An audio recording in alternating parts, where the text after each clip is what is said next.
Í dag ætla ég að kynna byggkerfið sem heildarlaust fyrir alla fagaðila í mannvirkjagerð. Í myndbandinu fer ég yfir hvað byggkerfið og hvernig það virkar, kostnaðaráætlanir og kolefnisspor bygginga, verklýsingar, framvinduskýrslur og verkuppgjör, gæðakerfi, verkáætlanir og viðhaldskerfið. Byggkerfið var stofnað fyrir 15 árum og í stöðugri þróun. Yfir 10.000 verk hafa verið stofnuð í kerfinu og notendur geta valið sveigjanlega áskriftarmöguleika sem henta jafn stórum sem smáum aðilum. Við skulum skoða helstu flokka kerfisins. Undirbúningur, hann inniheldur meðal annars kostnaðaráætlanir, verksamninga og aðrar grunnupplýsingar. Svo það samningar, þar eru verkáætlanir, verklýsingar, öryggishandbækur og fleira. Svo erum við komin hérna í framkvæmdir. Hér öll vinna og skjöl varðandi framkvæmdir. Og svo það viðhaldskerfið, en það viðbótarkerfi sem sér skammtíma og langtíma viðhald mannvirkja.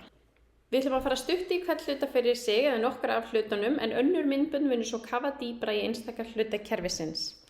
En hér förum við yfir nokkra lykilþætti saman. Hér getur við séð undir undirbúningur að hægt að smella á stöðlukostnaðaráætlun eða nákvæm kostnaðaráætlun. Við viljum gera nákvæma kostnaðaráætlun af því við viljum geta breytt og aðlagað að okkar verki. Og þegar við opnum þann hluta þá getum við valið á milli þess að gera tóma áætlun, staðlaða áætlun, lítil viðhaldsáætlun eða afrita áætlun. Við ætlum að gera staðlaða áætlun.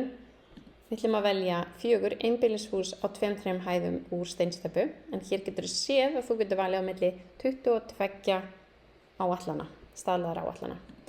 Og við ætlum að hafa 200 fermetrar og svo ætlum við að biðja kerfið að útbúa þessa áætlun fyrir okkur. Og hér hún búin að útbúa þá áætlun fyrir okkur. Við getum séð kostnaðinn, fermetraverð. Hérna getum við séð sundurliðnina. Og hérna getum við farið inn í hvern lið fyrir sig og séð nákvæmlega hvað það Hérna skoðum við magnið sem við á. Og við getum breytt magni eftir því sem við viljum og hendar. Við getum líka sett magnið á 0. Við getum sett magn á annan stað sem á við ef við erum að vinna það á einhvern annan hátt. Ef við breytum magni, þá breytist líka verð alls á þessum lið, en líka að sjálfsögðu kostnaðurinn alls. Hérna hægt að skoða verklýsingar. Ef við smellum hér á. Og það ekki bara hægt að skoða þær, heldur líka hægt að breyta þeim eins og við viljum og á við. Þannig hér hægt að skrifa og laga. Þannig við ætlum ekki að gera það í dag, en þið vitið hvernig það þá gert. Þetta eins og vinnuáætlun. Ef við viljum setja þetta sem gildandi útboðsáætlun, þá myndum við gera það hér og þá breytist það í öðrum hlutum kerfisins. Við getum líka, svo ætlum að skoða kolefnisspor og svo loksins getum við líka uppfært verð. En ef við uppfærum verð, þá það að sækja nýjustu verð frá byggingalykli Hannars sem uppfærð á 3 mánaða fresti. Við getum líka stofnað nýjan flokk. Við ætlum ekki að gera það núna, nú erum við búin að sjá hvernig þetta virkar í mjög stuttu máli. Ef við fara í annað vídeo sem sýnir nákvæmlega hvernig við erum að vinna með þetta og förum aðeins betur í smáatriðin, þá þið velkomið að gera það. PDF-skjal. Nú getum við séð hvernig það lítur út. Hér hægt að velja sundurliðun, þá sjáum við vinnu, efni og annað. Það líka hægt að sjá bara samantektina eða aðeins vinna. Við ætlum að skoða sundurliðunina. Staðfesti hér. Og hér sjáum við kostnaðaráætlunina. Hérna það samtalsyfirliti sem vorum að skoða hér áðan. Og hérna birtist hvað það magn, einingar vinna, einingar efni, annað og alls. Við sjáum að þetta stórt skjal og auðvelt að sjá og lesa úr því. Þá erum við búin að skoða nákvæma kostnaðaráætlun og ætlum að hoppa yfir í næsta hluta.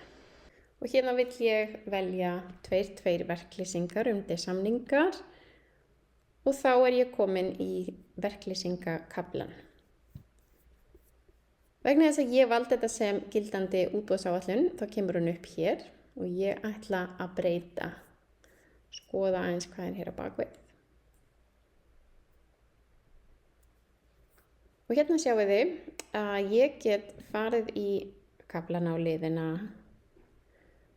og finnum bara eitthvað hér til dæmis. Ég ætla að fara í burðarvirki, steinsteypa og þá sjáum við hvaða verklýsingar eru hér á bakvið.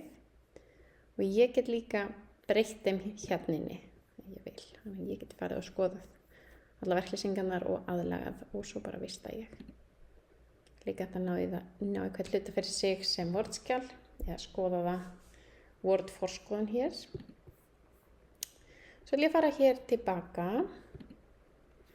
Þá getið þið líka séð að ég get sótt alla verklýsingarnar í heild sinni eða ég get sótt verklýsingar, lýsingar fyrir verktaka. Ég ætla að hala þessu niður sem PDF-skjali og sýna ykkur hvernig það lítur út. Og þið sjáið að þetta er að sjálfsögðu langt, þetta er nóg af verklýsingum sem þurfa að koma hér fram. Mjög einfalt uppsett og þægilegt í notkun. Það er líka hægt að sækja þetta sem Word og þá getur þau unnið í því eins og þér hendar. Þá erum við búin að skoða verklýsingakaflan, hvernig það lítur út. Nú ætla ég að finna ykkur aðra leið til að færa okkur á milli kafla. Það sem ég veit að það er undir undirbúningur, þá smelli ég hér á undirbúningur og þá kem ég beint að nákvæm kostnaðaráætlun tilboð útboð. Svo ætlum við að fara inn í okkar kostnaðaráætlun og við viljum sjá kolefnisspor á þessum framkvæmdum. Ég smelli hér á kolefnisspor og hérna sjáum þið samtalstölur, kolefnisspor byggingarefna hússins í heild og svo getum við líka skoðað skýringar og sundurliðun. Þannig ef þið viljið vita skýringar og útreikningum CO2 í byggkerfinu getið þið séð það hér og svo getum við líka farið hérna yfir í sundurliðun og þá sjáum við hvern hluta fyrir sig. Þannig að til dæmis ef við förum hérna í burðarvirki og skoðum steypumót, þá fáum við hér tölurnar fyrir það. Þessi nýjung er notanda kleift að meta og draga úr umhverfisáhrifum byggingaframkvæmda. Förum hérna í kafla 3.6 eftirlit og framvinda.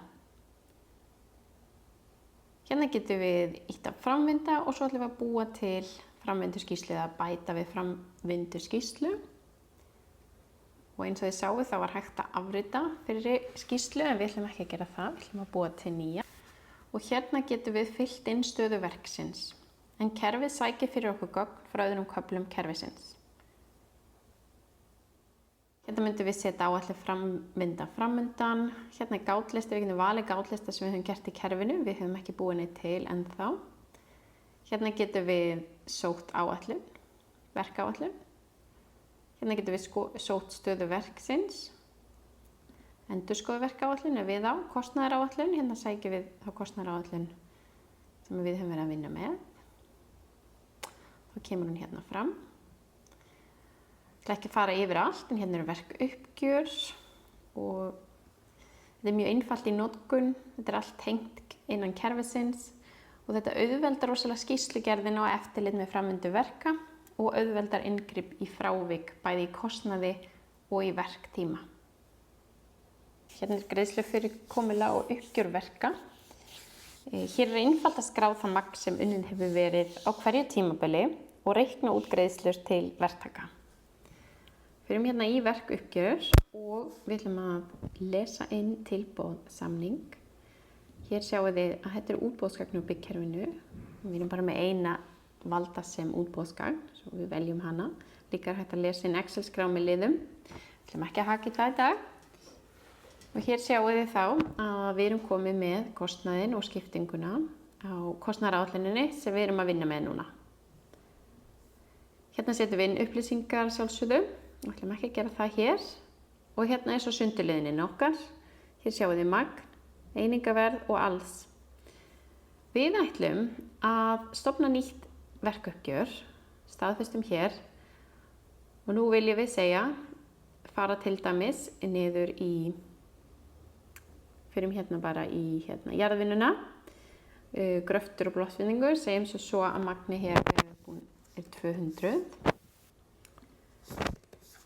Í reiknaðu nú, smellum á enter og það sem gerist hér að þá er komin upphæðin sem við vorum búin að greiða, alls reiknað og því fleiri uppgjör sem þið gerir, þá breytist þessi tala í því sambandi og hversu mikið magn er eftir stöðvar. Svo fyrir við hérna upp og þá sjáum við það sama.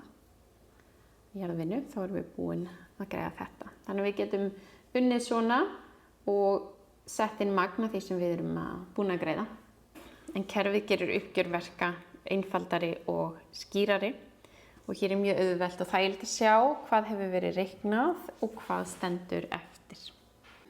En við erum með gæðakerfi sem hafa verið samþykkt hjá Mannvirkjastofnun.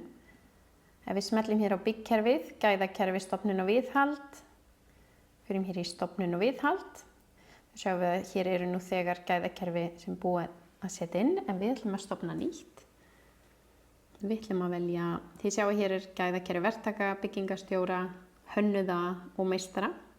Við ætlum að fara í gæðakerfi pípulagningameistara. Hér getur við haka við hvort að við á hvort það sé fyrirtæki eða einstaklingur. Skrifum bara hérna fyrirtæki Hannar. Hérna getur við skráð inn einstakling eða rétthafa. Við ætlum bara að vista hér. Og þá erum við hér komin í fyrsta viðmótið sem við fáum, sem er þá það sem við erum búin að setja inn hér. Hérna myndum við skrá inn rétthafana. Þetta skrá inn nýja hér, að bæta við á lista. Hér setjum við inn þær upplýsingar sem við á skráningarsamskiptin við Húsnæðis- og Mannvirkjastofnun, listi leyfisskyldra verka. Við ætlum að smella hér á skoða og breyta sem er þrep 1.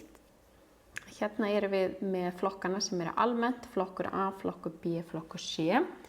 Sá fyrsti eru þættir sem eingöngu eru í gæðakerfinu, svo eru það þættir sem eru að finna í byggkerfinu og eru tengdir kerfinu og svo er það flokkur C sem eru sérkröfur verkkaupa.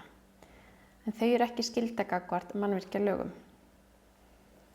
Hérna setjum við inn grunnupplýsingar, svo skrifum við inn tegund gæðakerfis, rétthafa eins og við vorum búin að skoða áður, leiðbeiningar, staðfesting á hæfni og svo skráning af samskiptum.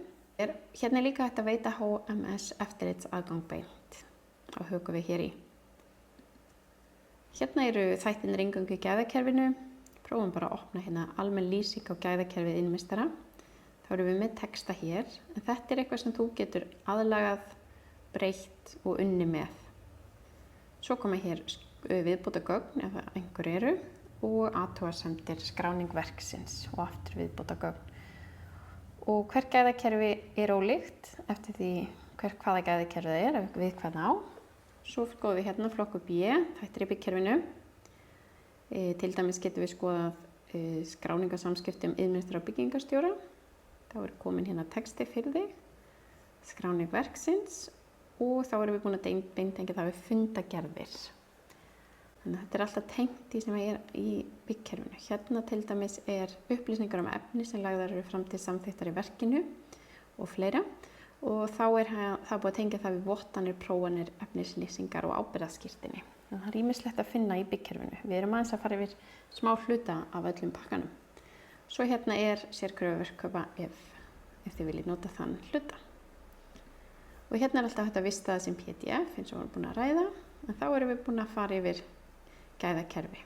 Förum hérna í 2.6 verkáætlun. Það er hægt að búa til verkáætlun frá grunni, en það er líka hægt að nota staðlaðar áætlanir og hægt að breyta og aðlaga eins og þarf. En nú höfum við einnig tengt verkskrána og verkáætlanir saman og það gefur mjög góða heildaryfirsýn yfir verkið og kostnað þess. Byrjum á því að búa til nýja áætlun og við ætlum að gera hana út frá nákvæmri áætlun sem er þá útboðsgagnið okkar í kafla 2.3. Hérna getum við sett inn heiti.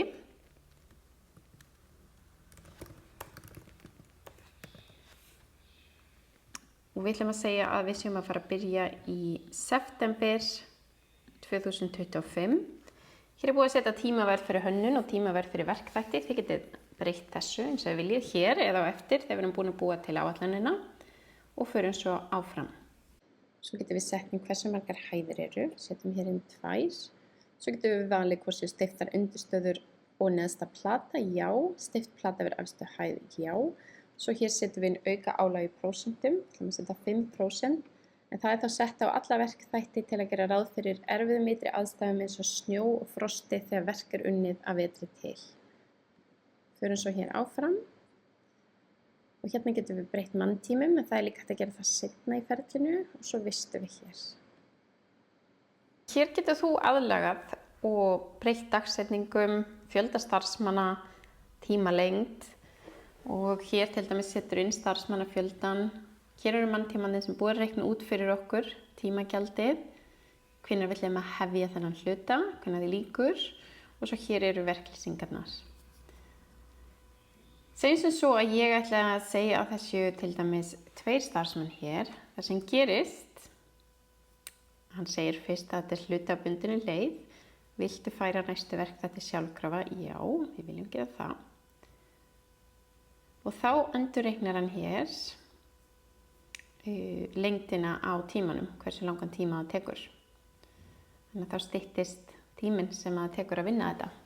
Þannig að þið getið sett það inn eins og þið viljið og ef þið sjáu eitthvað þau þurfa að bæta við starfsmönnum eða annað, þá er það mjög auðvelt að reikna hér. Hérna sjáum við grafíska hlutan, þannig að við getum séð hvenær við byrjum hvaða þátt. Og svo getum við skoðað yfir mánuðina, hvað er að gerast á hverjum tíma og sjá hvernig leiðin er bundin. Þú getur ekki byrjað á þessu nema að hafa klárað þetta. Svo fyrir við hérna alveg þangað til að húsið er búið í byggingu. Og svo breytist þetta eftir hvaða útlit við höfum, hvort við viljum vera að sjá þetta eftir mánuðum, vikum, árum. Með þessari aðferð þá færðu bæði nákvæma kostnaðaráætlun og sjálfvirka verkáætlun sem gefur þér skýra yfirsýn yfir framvindu og kostnað verkefnisins. En með kerfinu getur þú skipulagt fylgst með og unnið af verkefnum með auknu öryggi og skilvirkni. Í öðrum myndböndum fer ég svo betur yfir hvern hluta fyrir sig og einnig getur þú séð myndband þar sem ég fer yfir viðhaldskerfið. Þú getur alltaf haft samband og ef þú hefur spurningar þá sendir okkur post á hannar@hannar.com eða þú getur skoðað heimasíðun okkar hannar.com. Takk kærlega fyrir að fylgjast með.